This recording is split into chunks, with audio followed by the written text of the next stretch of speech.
샬롬 유선생의 구속사 천국열차 유도수 목사님의 신구약 성경 파노라마를 낭독하는 시간입니다. 지금은 유다서 파노라마 1장 1절에서 10절까지입니다. 믿음의 도를 위하여 힘써 싸우라. 요절은 3절. 사랑하는 자들아, 내가 우리의 일반으로 얻은 구원을 들어 너에게 편지하려는 뜻이 간절하던 차에 성도에게 단번에 주신 믿음의 도를 위하여 힘써 싸우라는 편지로 너희를 구원하여야 할 필요를 느꼈노니, 공동서신의 마지막 자리에 자리 잡고 있는 유다서를 상고하게 되었습니다. 비록 짧은 내용이지만 구성이 짜임새가 있는 서신입니다. 유다서 전체의 주제는 하나님의 사랑 안에서 자기를 지키라는 말씀입니다. 21절.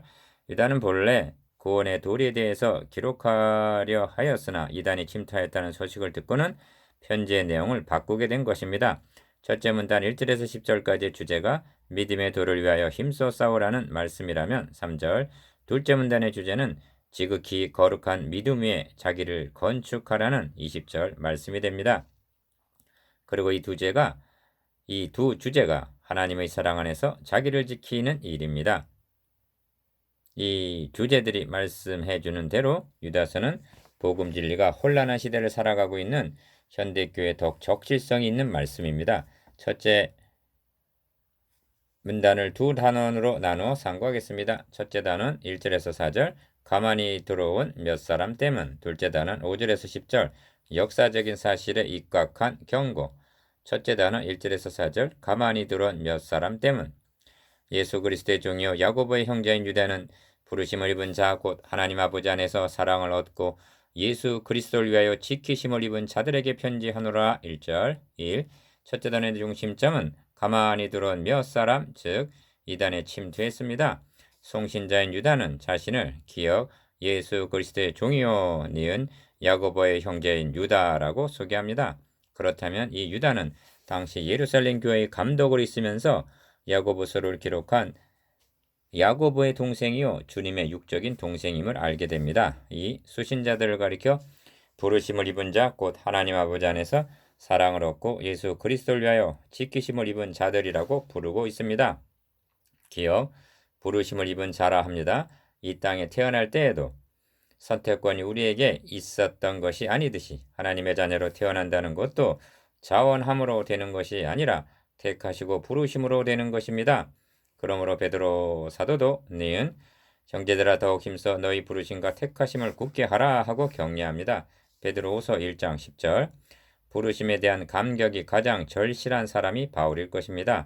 그러므로 바울은 옥중에서 밖에 있는 성도들을 위하여 기도하기를 디귿 부르심의 소망이 무엇이며 에베소서 1장 18절 즉 부르심을 입었다는 것이 얼마나 영광스러운가 하는 점을 알게 해 주기를 구하고 있습니다. 3. 그러므로 부르심을 입었다는 것은 기억 곧 하나님 아버지 안에서 사랑을 얻었다는 증거입니다.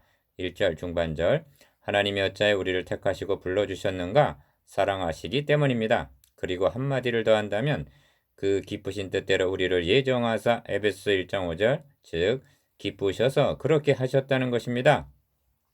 달리는 설명할 길이 없는 것입니다. 그런데 부르시고 사랑만 하시는 것이 아니라 니은 지키심을 입은 자들이라고 말씀합니다. 1절 하반절 4. 그렇습니다. 하나님은 자기 아들의 피로 값을 주고 구속하신 성도들을 끝까지 보존하여 주십니다. 그래서 예수 그리스도를 위하여 지키심을 입은 자들이라 하는 것입니다. 육적 출애굽 당시도 기억 주께서 그 구속하신 백성을 니은 은혜로 인도하시되 지긋 주의 힘으로 그들을 그의 성결한 처소에 들어가게 하시나이다 하고 출애굽기 15장 13절 구속하여 내신 백성을 들어가게 하시나이다 즉 시작하신 이가 완성하신다고 찬양하고 있습니다. 긍휼과 평강과 사랑이 너에게 더욱 많을지어다. 2절 부르심과 사랑과 지키심을 받은 자들에게 1.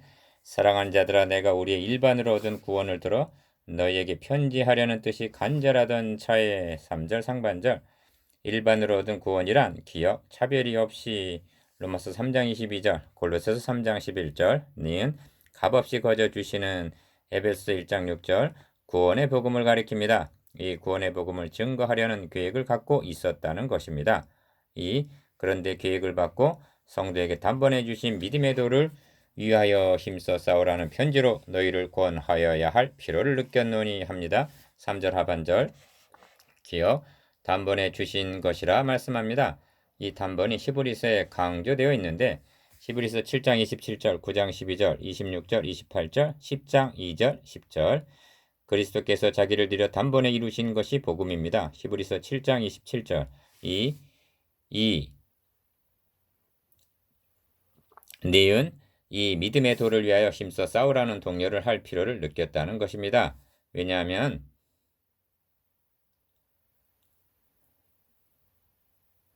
이는 가만히 들어온 사람 몇이 있음이라 4절 상반절 즉 이단이 침투했기 때문입니다.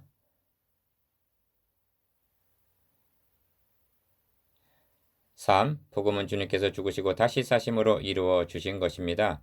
그렇다면 그가 그리스도인이라면 더욱이나 증인으로 세움을 입은 자라면 이 복음을 지키기 위해서 목숨을 걸고 힘써 싸우고자 하는 열망이 있어야 할 것입니다.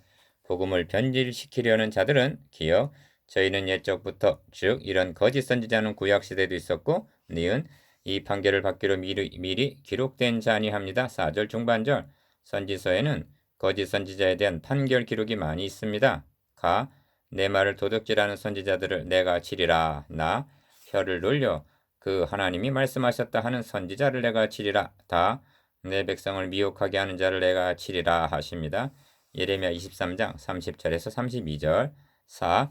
그러면 거짓 선생들의 특성이 무엇인가? 기억 경건치 아니하여 니은 우리 하나님의 은혜를 도리어 세교거리로 바꾸고 디귿 홀로 하나이신 주제 곧 우리 주 예수 그리스도를 부인하는 자니라 합니다. 4절 하반절 은혜를 세교거리라고 바꿨다는 것은 복음을 왜곡하여 방종했음을 가리키고 예수 그리스도를 부인하는 자란 육신을 입고 오셔서 우리 죄를 위하여 죽으시고 다시 사신 것을 부인함을 가리킵니다.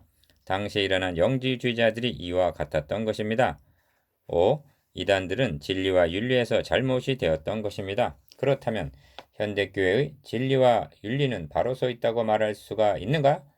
복음 진리가 바로 서 있으면 윤리도 바로 세워지게 되고 진리에서 잘못되면 필연적으로 윤리도 잘못되게 되는 것입니다. 한국교회가 윤리가 저급한 상태에 있다는 것은 진리가 바로 서 있지 않다는 증거입니다. 이단이란 머리에 뿌리 난 사람들이 아닙니다. 복음에다 더하고 감하고 바꾸고 변질시키는 것을 의미합니다. 이런 일은 가만히 즉 알지 못하는 사이에 침투를 합니다. 더하는 것만이 이단이 아닙니다. 빼버리는 것, 즉 말하지 않는 것도 동일하게 잘못임을 인식해야만 합니다. 오늘날 강단에서 가만히 일어난 일이 무엇인지 아십니까? 어느 틈엔가 십자가 복음이 사라진 것입니다. 여러분이 구속, 중생, 칭의, 지옥, 천당에 대한 설교를 들은 최근의 기억이 언제입니까? 이런 맥락에서 유다스는 한국교회를 향해서도 믿음의 도를 위하여 힘써 싸우라 하고 촉구하고 있는 것입니다. 둘째 단은 5절에서 10절 역사적인 사실에 입각한 경고 너희가 본래 범사를 알았으나 내가 너희로 다시 생각나게 하고자 하노라. 5절 상반절 1. 둘째 단원의 중심점은 이단이 심판받게 될 것을 역사적인 사실에 입각하여 경고함에 있습니다. 기억 너희가 본래 범사를 알았으나 합니다. 거짓 선지자들이 일어날 것에 대한 경계를 이미 받았다는 것입니다.